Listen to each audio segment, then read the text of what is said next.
Awesome. Thank you. So I'm excited to be here. Thank you, MSVU, for having me here today. I'm super pumped to be here. This is my second time speaking at this conference. I tend to have like that bi-yearly approach where I come here every second year or so. So I'm really excited to share with you guys some of my experiences, some of my ideas around content marketing, around experimentation, in life and business as a whole.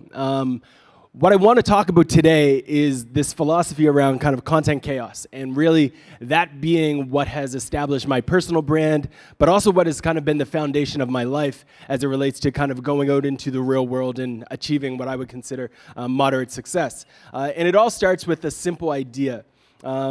Experiments have truly changed the world. And when you look around you, when you think about some of the things that we have all encountered over the last few years, from medicine to the ability to fly into space, it's truly experiments that have changed everything. Experiments have offered us the cures to diseases. They've helped us better understand our world. They've even given us things like pumpkin spice lattes. They've truly revolutionized the way that we operate and the world that we live in today. In marketing, experiments are really a way that we as marketers kind of connect with our audiences. Experiments offer us the ability to test a tactic, to test a channel, to see whether or not we should be investing in something like Snapchat, like Facebook, like Twitter, like Instagram, all of these different things. Experimentation is what gives us the ability to really get a better understanding of what we should be doing. For years, I've been doing experiments, and while this is the definition of experiments if you go to Wikipedia, it's not necessarily the formula and the idea that I've embraced when it comes to experimentation. You see, I didn't do really well in the science courses, so when it came to coming up with hypotheses and stuff like that, that wasn't my forte. So my definition of experiments is a little bit more simplistic. It's this simple idea of 4 steps: build, ship, learn, decide. And I know what some of you are thinking if you've taken a bio class, if you've taken a physics class, or if you've taken any type of science class lately, you're thinking probably to yourself, bro, do you even science? And I get it. I understand that. You might be thinking that's not a very scientific method, and 100% I get you, I hear you. It's not scientific, but that's on purpose. The reason why I keep this idea of build, ship, learn, decide very simplistic in nature is very intentional. You see, by keeping this philosophy very straightforward, by keeping it very much to the point, it allows me to not only build and ship ideas very quickly, but also to learn from them and kill them very quickly as well. So build, ship, learn, and decide has truly been a fundamental channel and a fundamental idea that I've used to grow Instagram accounts to over hundreds and thousands of people. It's allowed me to reach millions of people through SlideShare. It's allowed me to get featured in Forbes magazine, to really have the career that I have because I've embraced this idea of just shipping things and seeing how the world responds to it. This idea didn't start when I started to understand digital marketing. It didn't start when I was in university and I started my first fantasy football blog. It didn't start when I actually had an understanding of what experiments or even that word really meant. It all started back in 1994 when this cute little kid who had an obsession with dinosaurs and had an MC Hammer haircut was just a curious kid. Grew up here in Nova Scotia in a small place called Preston across the pond, and I was just a curious kid. I had a passion for learning about things and trying new things and experimenting, even though I didn't really know what that meant. And being in Canada, our winters are pretty harsh. And I always had this thought that would go through my mind. Every winter, we would get a ton of snow, and I'm aging myself, but like back in the day, we got a lot of snow. I would always get like caught up in this idea, where do the worms go when we get all of this snow?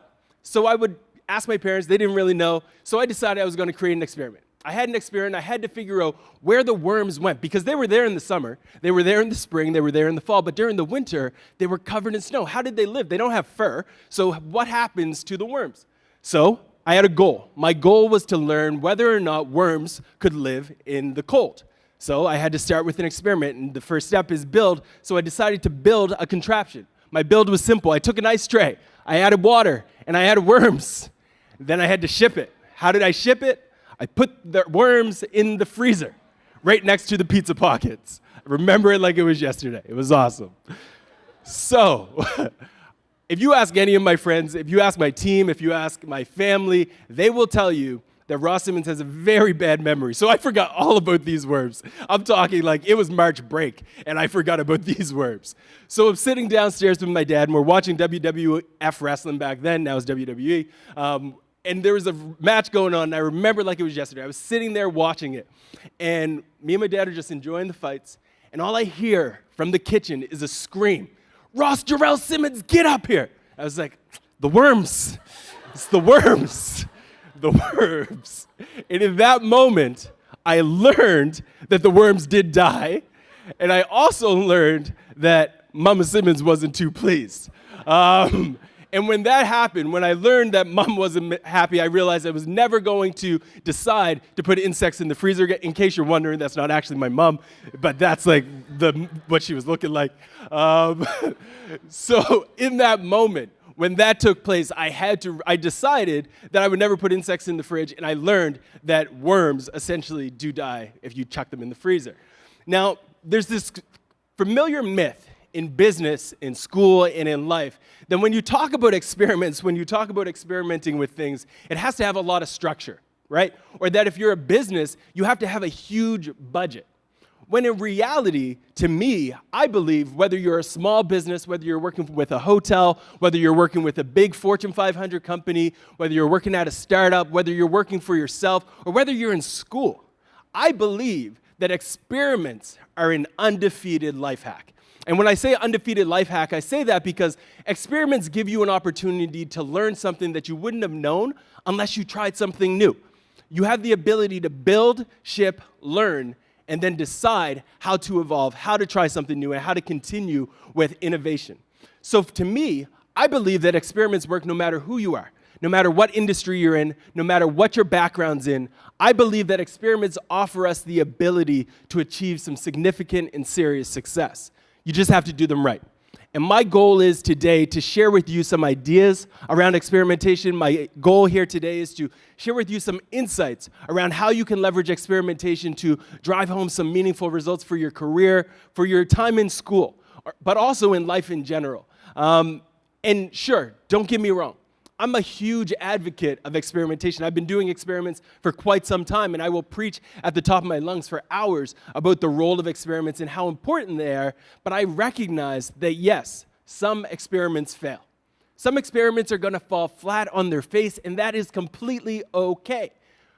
A few years ago, Heinz Ketchup rolled out this experiment where they were going to start releasing ketchups. You guys remember this? Where they had like the purple ketchup, the green ketchup. They had all the different ketchups of the rainbow. And they were all being sent out to people, and people were loving it. Or at least the kids were loving it. Because they did a test, they did a focus group where they brought in a bunch of kids, and they gave kids fries, and they put purple ketchup on their fries, and the kids were loving it. They were like, oh, this is great. This is awesome. I love it. So they shipped it out.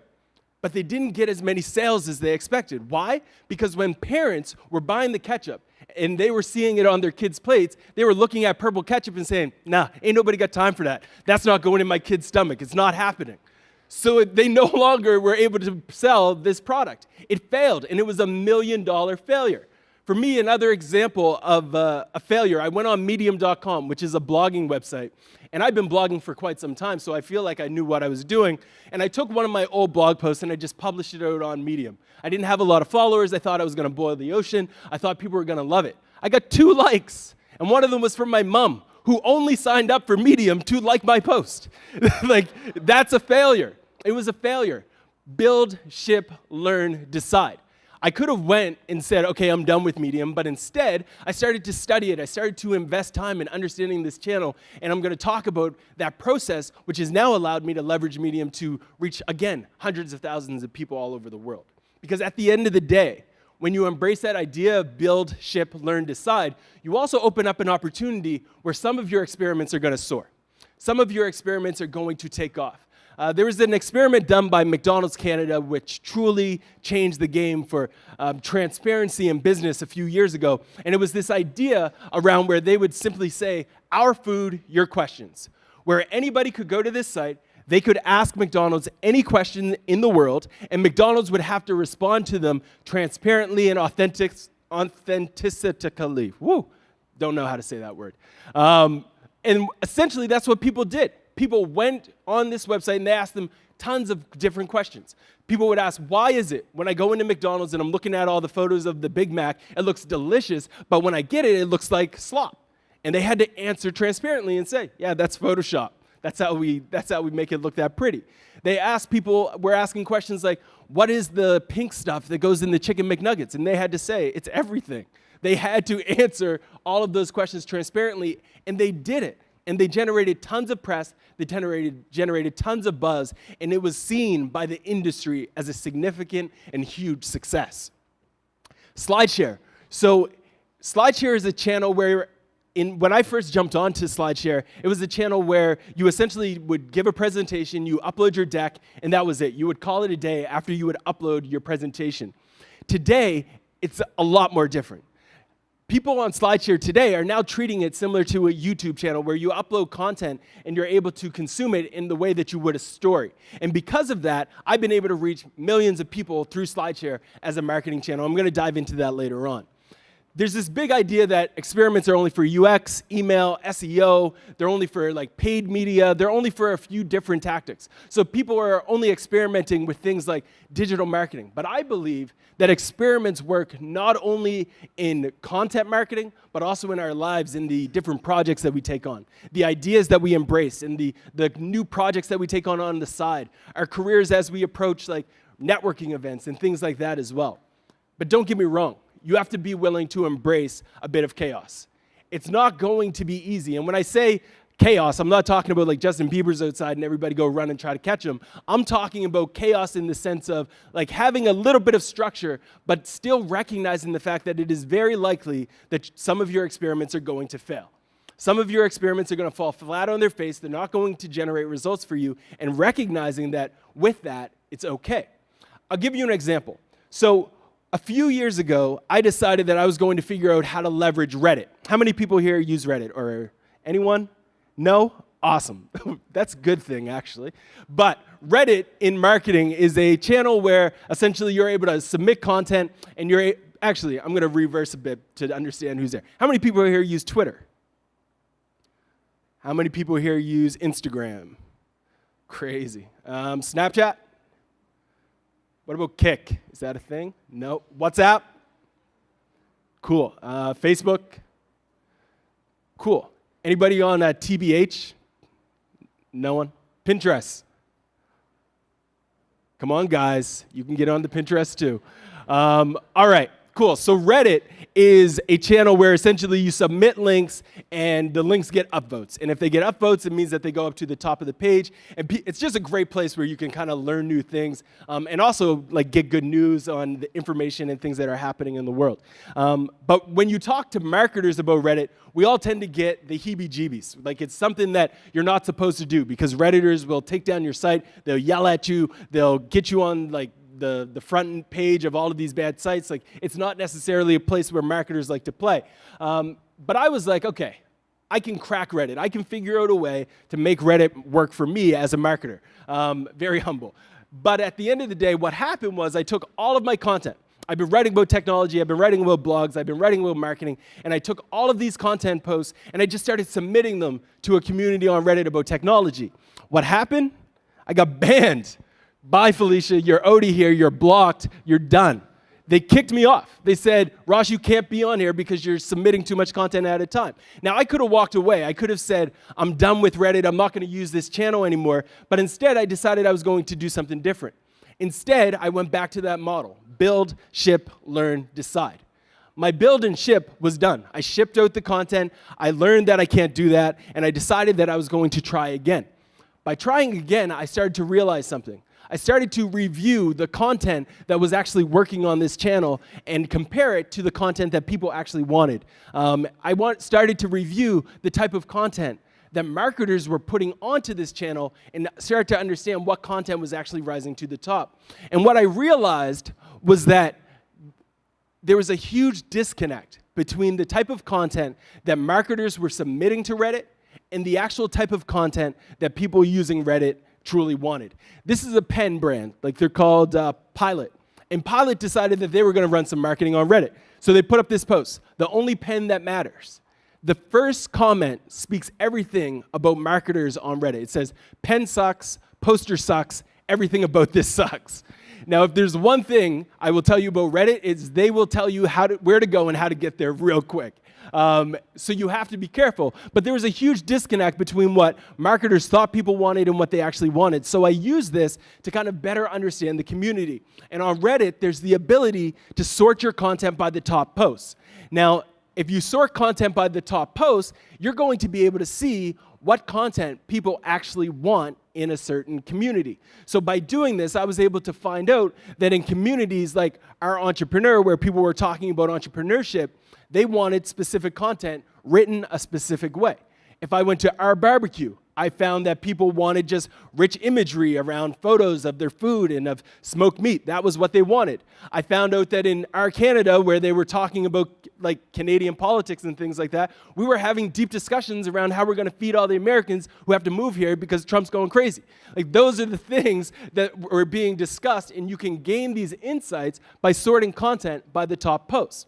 And I realized through all of this that Reddit is just a regular content platform like anywhere else. Just like Facebook, just like Twitter, just like Medium or LinkedIn, Reddit can be leveraged as a place where you can publish content in a rich format and people will resonate with it. I wrote a post on Reddit called How to Grow Your Instagram Account from 0 to 50,000 real freaking quick.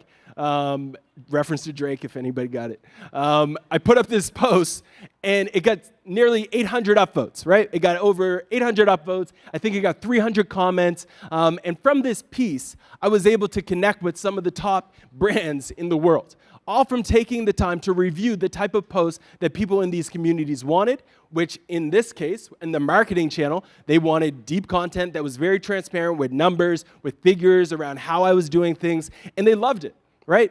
And then from this lesson, I was able to, again, start to apply the same thinking with my clients, with my own projects, with my own work. So when I looked at some of the traffic from some of my top clients, the majority of their traffic came from some of the activities that we did on Reddit, where they were generating 70,000 visits in a day or 46,000 visits in a day.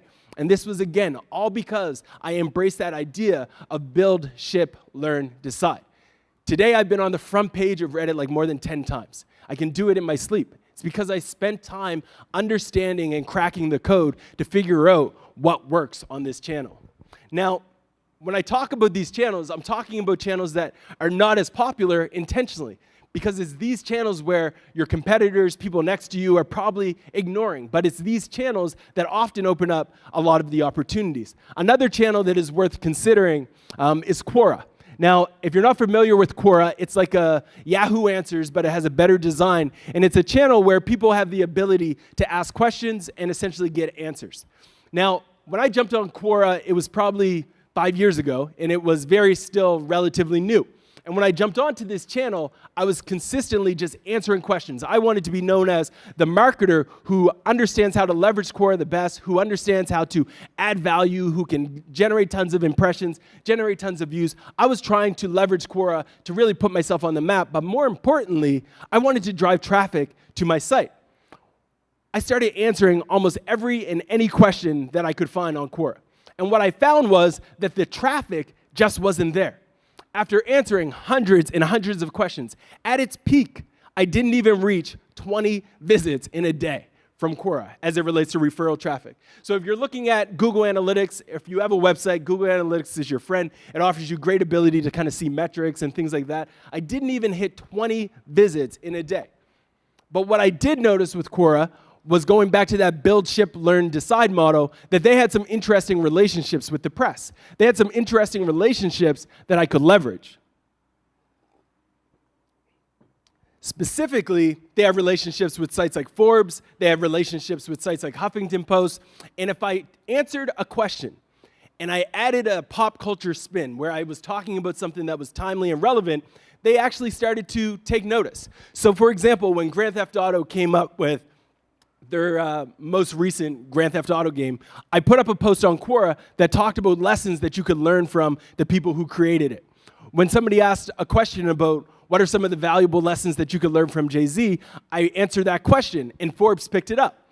So I realized that when it came to actually generating press and getting buzz, because Quora had a relationship with these sites, I could leverage them to actually generate some press, generate some buzz, and get my name published on some of these top-tier sites.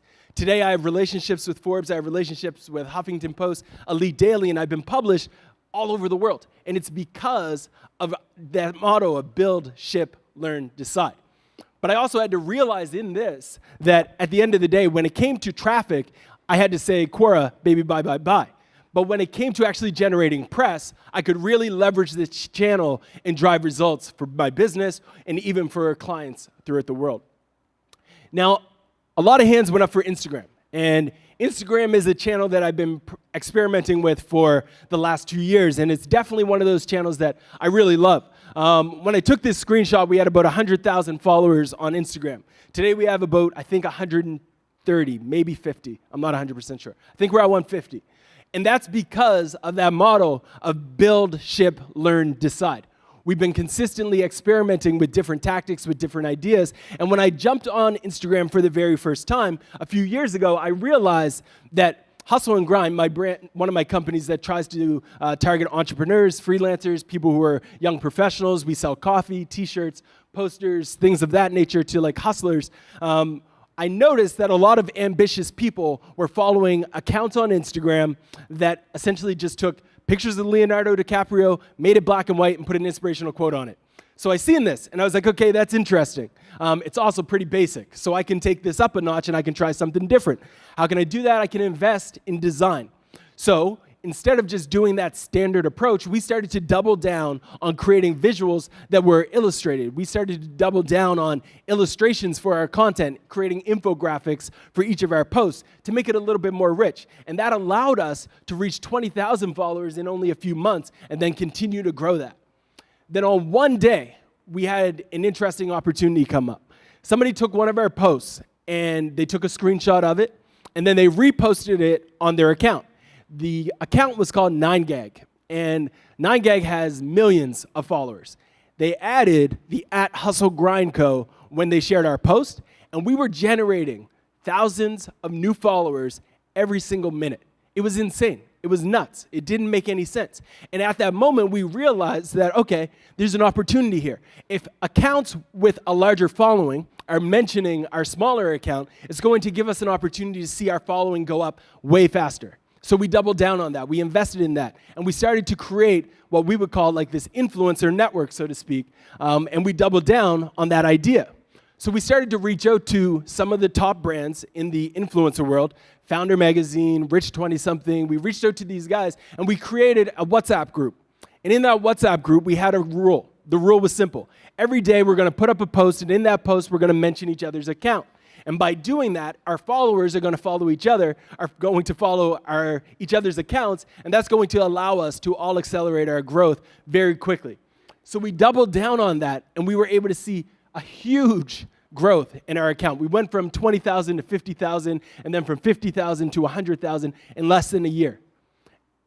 And it was all because we were leveraging each other's accounts in that role of experimentation, a build, ship, learn, decide. We decided that that was something that we had to double down on. So then we started to reach out to people who had a bigger following and start giving them product and letting them take photos with the product. And then when they would use that @HustleGrindCo again, it would drive more visits to our account.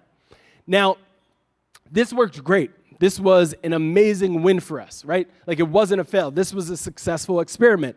But shortly thereafter, the Instagram algorithm changed. So you've all seen it. Instagram no longer is in chronological feed. It's very frustrating. You're scrolling through, you see a picture, you think it's recently been put up, it's actually from 2 days ago. You press double tap, and now your friend thinks you're creeping on their photos from 2 days ago. It's not fun, but that's the landscape that we live in now because the algorithm in the feed is completely different. And because of this shift in their feed, it's making it harder for even our account to reach more people. Our engagement dropped by 80%, our conversion rate dropped, our email subscribers have dropped. It was a significant L that we had to take on the chin, right? And it was all because they switched up their algorithm. And that's the reality when it comes to leveraging Facebook, leveraging Instagram. You never know what these algorithms are going to do. You never know what's going to happen and what's going to throw you a curveball. But you do have one opportunity. And that's to go back to that motto that I was talking about earlier. Build, ship, learn, decide. So now we've decided that we're going to double down on Instagram stories. Instagram is investing heavily into video content. So our new experiment is playing with Instagram videos to try and figure out how we can capitalize on this. We're currently seeing about 5,000 views on a single video that we upload to our Instagram story. So we're doubling down on this channel. Build, ship, learn, decide. Now, when you're doing this, you have to also see, like with Instagram stories for us, so far our experiment is working out. We're seeing more conversions. We're seeing a higher percentage of people actually signing up for our content. We're seeing a higher amount of traffic going from our stories directly to our website. And it's all because we went back to that motto of build, ship, learn, decide. Now, when you're thinking about experiments and you're thinking about it for maybe the first company that you work with, or maybe you are thinking about experiments right now in the companies that you're working for, or a side gig, or even in school in general, and you're trying to think of, okay, how can we get more people to show up at events? How can we do something a little bit interesting with this chapter or whatever it is that you're working with? There's always 4 questions that I like to ask. You want to ask yourself, how risky is it as it relates to a cost? What is the actual cost of this experiment going to take? For me to send out a tweet, there's no cost, right? There's a cost related to time, which is the only 2 things that you can spend. So you can only spend your time or your money. So you have to ask yourself, how much does this cost for me to take on this experiment? When I experimented with Instagram, it had a relative cost. There was a cost for designers. There was a cost to actually put in the time to reach out to these people, create that WhatsApp group. There was a cost associated with that. So when you're thinking about going into a business and you're coming up with these ideas, you have to always start with the cost, both from a time perspective and a financial perspective. And then from there, you have to start asking yourself about the channels. That is like whether or not it's Reddit, whether it's Facebook, whether it's Snapchat, whether it's Twitter, whether it's blogging. Then you have to ask yourself about the approach. So you have to ask yourself, are we going to try to engage people? Are we going to try to entertain people, engage, educate them? What is the approach that we're going to take with this content experiment? And then finally, you have to ask yourself, what's the topic that we're covering? Is this something that has been covered before? Because all of these things combine to determine how risky an experiment is. When I jumped on Reddit, it was a channel that was very high risk, right? Like nobody was using Reddit as a marketing tool. Still, very little are using Reddit as a marketing tool. The approach I took around kind of just adding value and writing a blog post had been validated. I knew that that was something that people in this industry wanted, so it made sense. Same with the topic. I know that people were interested in Reddit, Instagram marketing, so writing about that topic made sense. But the channel itself was very risky. SlideShare is another channel that I experimented with and was able to kind of figure out a way to crack the code. With SlideShare, like I was saying earlier, it was initially just a place where you would upload slide decks and let it be. You would give a presentation, you'd share a deck with somebody in your office, you'd upload it to SlideShare, and people would read it. Rather than taking that approach, we decided that we were going to tell a story from slide after slide after slide. So each slide wouldn't necessarily just need and require to have a voice associated with them. Like if you were looking through my slide deck, you would need a little bit of context to understand what each slide meant. But with SlideShare, what we did was we took an approach where you didn't really need that, where each slide had an introduction, where each slide deck had a true plot in the middle, where we added as much value as we could, and it concluded with a call to action telling people to share. And the first one that I did was shortly after Obama's first election. And when I did this, it was still a very relevant, it was relatively an unused marketing channel. People weren't using SlideShare for marketing. So I uploaded this deck. I'm not a designer, but I put it up, and it got 7,000 views. This was while I was working at an agency, so I was still in the 9 to 5, but I did this on the side. It was just a side project to test this channel, and it got 7,000 views. Not bad. So I started to double down on it. Build, ship, learn, decide. I decided that I was going to reach out to one of my designer friends and ask her to help bring my slides to life, but with a more visually appealing way. What happened? They started to take off. So my Snapchat marketing guide ended up generating over 100,000 views. The 5 ways brands can use Meerkat or Periscope for marketing generated 400,000 views. They started to take off. And for me, one of the biggest career-making moments, I was speaking at an event probably last year, and I was talking to this guy who works for Combs Enterprises, also known as P. Diddy and Sean Diddy Combs, or Diddy, whatever. And he was like, "You look familiar." I was like, "Cool, how? How do you know me?" He's like, "I used your Snapchat deck to show Mr. Combs how to use Snapchat." I was like, "Drop the mic, I'm good, I'm done. My career has been accomplished." So he used this to show Diddy how to use Snapchat. And I was like, all right, I'm humbled, that's awesome. So when it comes to experimentation, if you can get Diddy to see your stuff, you win. But no, I'm joking, kind of. But essentially, I just went on a huge tangent, now I don't know where I'm at. But either way, so with Build, Ship, Learn, Decide, when it comes to SlideShare, I invested in design. I used that to better understand how I can create content that people would resonate with, and it truly took off. So again, I've been able to replicate this. I've reached millions of people on SlideShare. My decks have been featured by tons of people in the industry, and they've actually driven significant results. So I've been able to generate leads from Fortune 500 companies from all over the world, right here in Nova Scotia, without actually jumping on a plane to actually close the business, all because I invested time and energy in building and shipping and learning and deciding how to create great content. Now, I talked about this briefly, and I just want to hit it home one more time.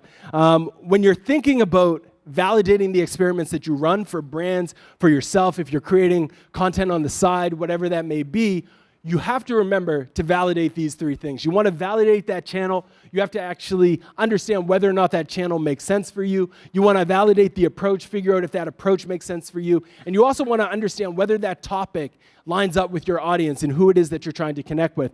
Because at the end of the day, when you do this and you're able to figure out a channel before your competitors, if you're able to figure out that you can leverage LinkedIn before the rest of your classmates, you can leverage that to truly have a differentiator and reach those goals that we were talking about earlier. You want to be successful. These are the types of advantages that you have to look for, because experiments can truly change your life.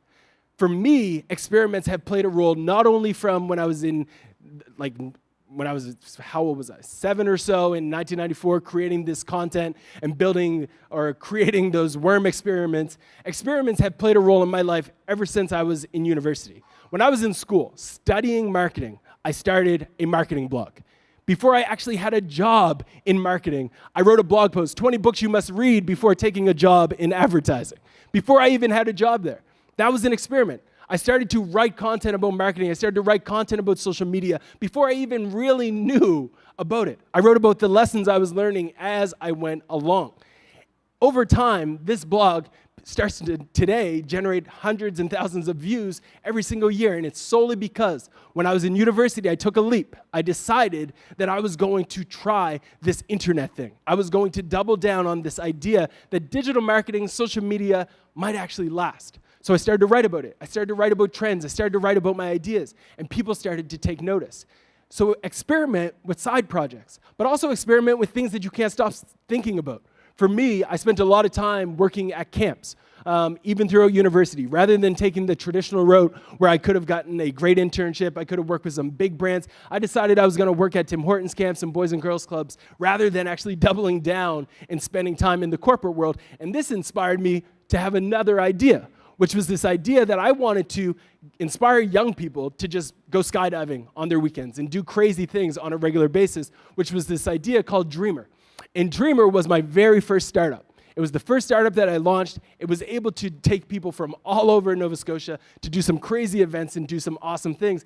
And I learned through this how to network, how to launch a product, how to build a brand, and how to tell a story in an effective way. Don't be afraid to experiment with ideas that other people think are crazy. If you guys don't know, back in the day when I was in high school, I had a nickname, and my nickname was Shy Ross. I didn't speak in public. That was not a thing that I did. It just didn't happen. I was a very shy kid.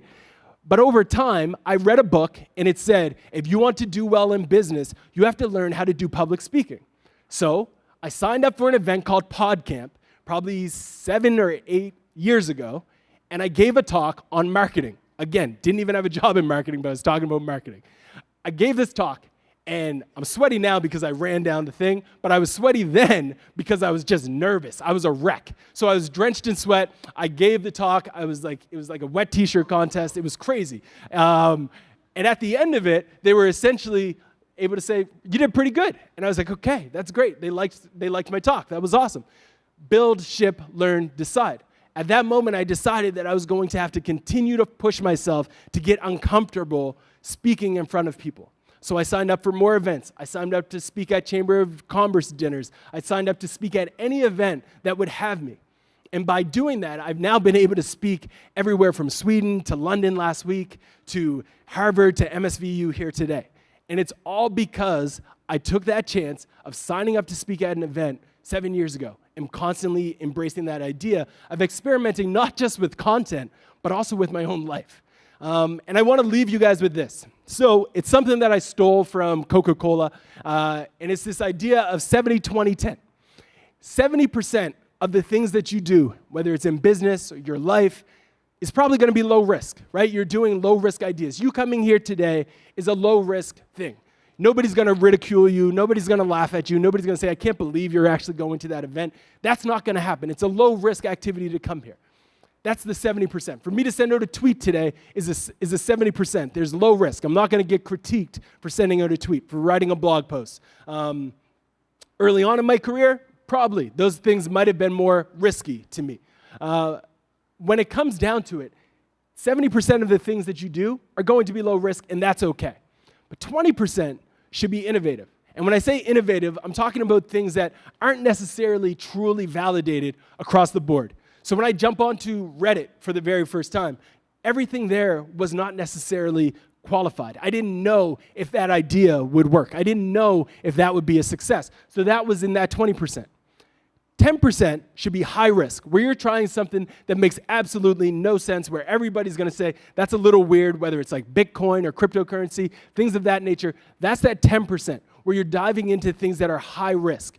What happens is, if you apply this idea to your life, and you're investing 10% of your time into high-risk ideas or 20% of your time into innovative ideas, everybody else is probably spending 100% in low risk, which gives you the opportunity to validate different things in the high-risk and innovative sector before everybody else.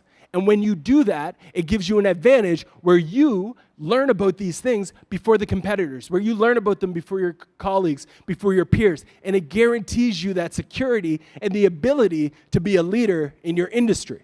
So if you invest in these innovative things, if you invest time in learning and build, ship, learn, decide, that motto around high-risk ideas and innovative ideas, those things will become low risk before they become low risk for everybody else. So when I talk about Reddit, for example, a lot of my colleagues and peers will say that that's a very high-risk idea. But for me now, Reddit's low risk. I can put something on Reddit today and go to sleep and sleep like a baby. Early on, that wasn't the case. I would be up biting my nails and stuff. But over time, by investing the time and energy to turn that innovative idea into something low risk, I can now do it with ease. So I push you to embrace the chaos. Because it's through those experiments, it's through trying new things that you're truly going to have the opportunity to find something that can change your life, or if you're in business, change your business. It can generate new leads, it can generate new customers, it can put you on the map. So I push you throughout this conference, I push you through your careers, throughout school, to experiment with different topics, to experiment with different channels, to experiment with the different ideas that are going to be talked about today, to experiment with embracing ideas that aren't necessarily the status quo. I push you to recognize that experimenting in not only business, but also in your day-to-day life is the key to growth. And that's what life is all about.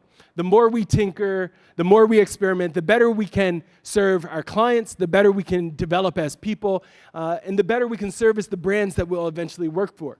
The better we can serve each other, the better we can serve this province as a whole. Because sure, don't get me wrong, you could go through this entire conference and hear ideas about marijuana. You can hear ideas about experimentation. You can hear ideas about sure shot. You can hear all of these ideas and just sit on the sidelines and hope that somebody else is going to give you the next high-risk experiment that you can latch onto.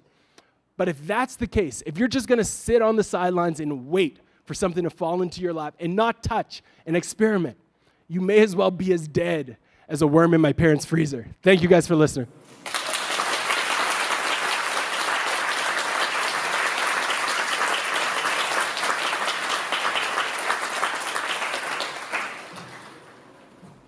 Is there any questions? I think we have some time. That's great. That's great. Thanks, guys. All right. Sweet. Perfect.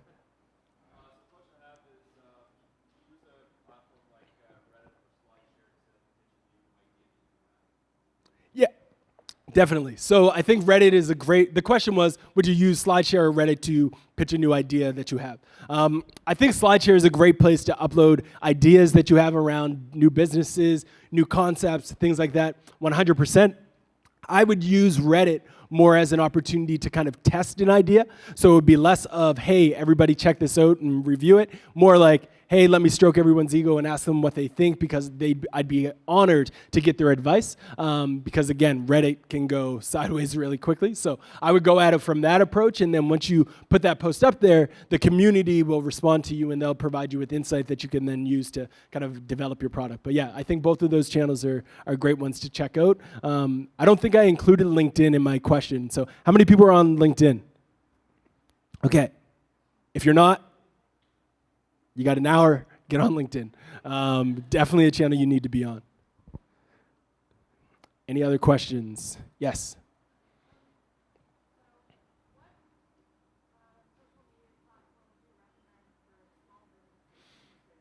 Right, great question. So the question was, what social media platform would I recommend small businesses pursue?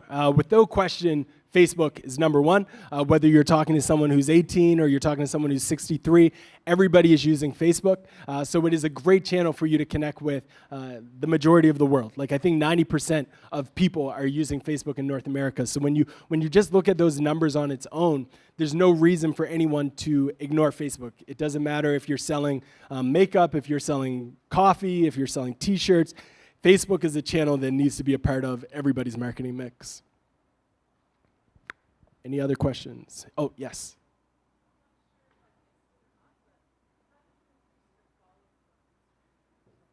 For sure. So the question was how I grew my Instagram. So I did talk on it briefly. I'd say that at the end of the day, it came down to three things. One, investing in high quality content. So we doubled down on ensuring that the content we developed was rich and compelling and different from everybody else. And then the second piece was definitely investing in kind of creating a network effect. So we had other accounts with a larger following mentioning us on their accounts, and then we were doing it for them, and that allowed us to elevate our growth exponentially. Yes.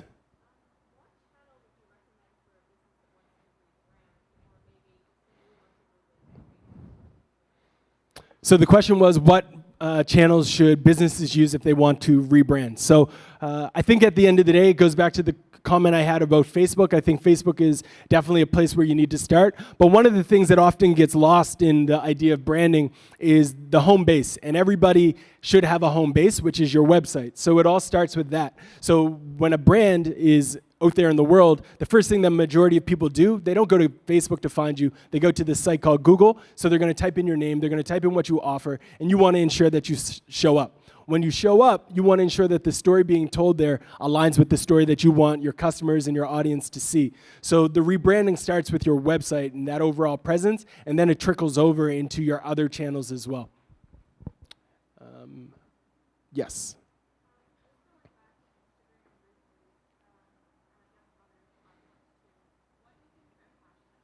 So the question was, what do I think about hashtags? I love them. Hashtags have made the internet way easier to use. They allow you to kind of get a filtered and central point of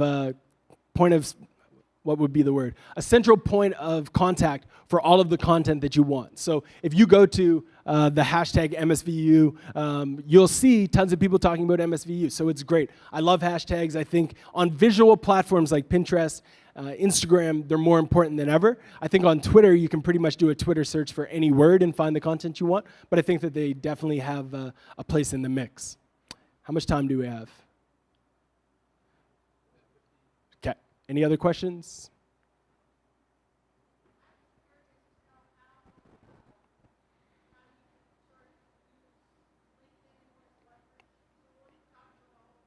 Yep. For sure, I'd love to talk about LinkedIn. So that's my new experiment. I've been experimenting on LinkedIn the last 2 months quite a bit, and the results have been mind-blowing. LinkedIn recently changed their algorithm where you're now able to get more reach to people outside of your network. So LinkedIn traditionally was meant to be a place where you would essentially just connect with colleagues, past people who you went to school with, and you just put up a post when you were changing your job. It acted like an online resume.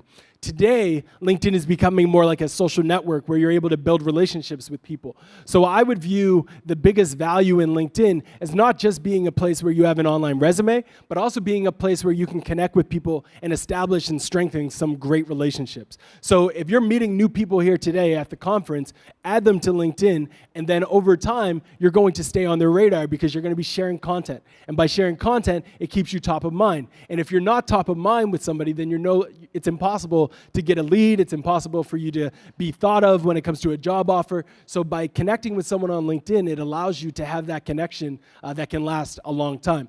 Outside of that, I think it's a great place to get in touch with people you usually wouldn't be able to.